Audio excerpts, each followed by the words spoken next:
बहुत समय पहले की बात है। एक विशाल और समृद्ध राज्य था, जहाँ का राजा न्यायप्रिय और अनुशासन में विश्वास रखने वाला था। राज्य में नियम था कि राजा या उसके सैनिक रात के समय किसी के घर नहीं जाते थे, लेकिन पूरे राज्य में एक ही घर ऐसा था जहाँ ये नियम कभी लागू नहीं हुआ। उस घर में रहती थीं 3 बहनें। एक रात राजा अपने महल की छत पर टहल रहा था। उसी समय उसकी नज़र उस घर की खिड़की पर पड़ी जहां देर रात तक दीपक जल रहा था। राजा के मन में जिज्ञासा जागी।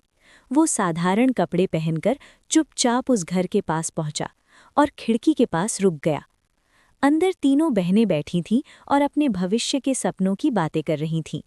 सबसे पहले बड़ी बहन बोली, अगर कभी राजा मुझसे शादी कर ले तो मैं अपने हुनर से पूरे राज्य की सेना के लिए एक ही दिन में कपड़े बनवा दूंगी।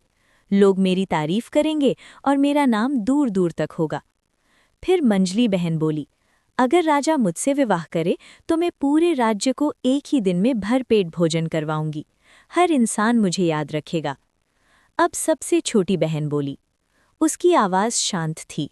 वो बोली, अगर कभी राजा मुझसे शादी करे तो मैं कोई बड़ा दावा नहीं करूंगी। मैं बस इतना चाहूंगी कि मेरे कारण राजा को और इस राज्य को कभी शर्मिंदा न होना पड़े। ये सुनकर राजा स्तब्ध रह गया। उसने पहली बार बड़े सपनों से ज्यादा बड़ी सोच सुनी थी। अगली सुबह राजा अपने असली रूप में उस घर पहुंचा। पूरा गांव इकट्ठा हो गया। राजा ने बिना देर किए छोटी बहन को अपनी रानी चुना और उससे विवाह कर लिया। बड़ी और मंजली बहन मन ही मन जल उठीं।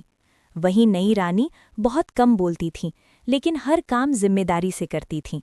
वो दिखावी में नहीं, सेवा में विश्वास रखती थीं। यही बात उसकी दोनों बहनों को और अधिक चुभने लगी। उन्होंने राजा के कान भरने शुरू कर दिए।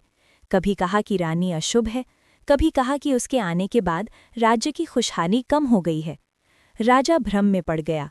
उसने सच्चाई जाने बिना रानी को महल से दूर राज्य के जंगलों के पास भेज दिया गया। रानी ने कोई विरोध नहीं किया। जंगल के पास रहने वाले गरीब लोग धीरे धीरे उसके पास आने लगे। रानी ने बीमारों की सेवा की, भूखों को खाना दिया और बच्चों को पढ़ाना शुरू किया। लोग उसे रानी नहीं, माँ कहकर बुलाने लगे। एक दिन राजा शिकार के दौरान उसी इलाके में पहुंचा।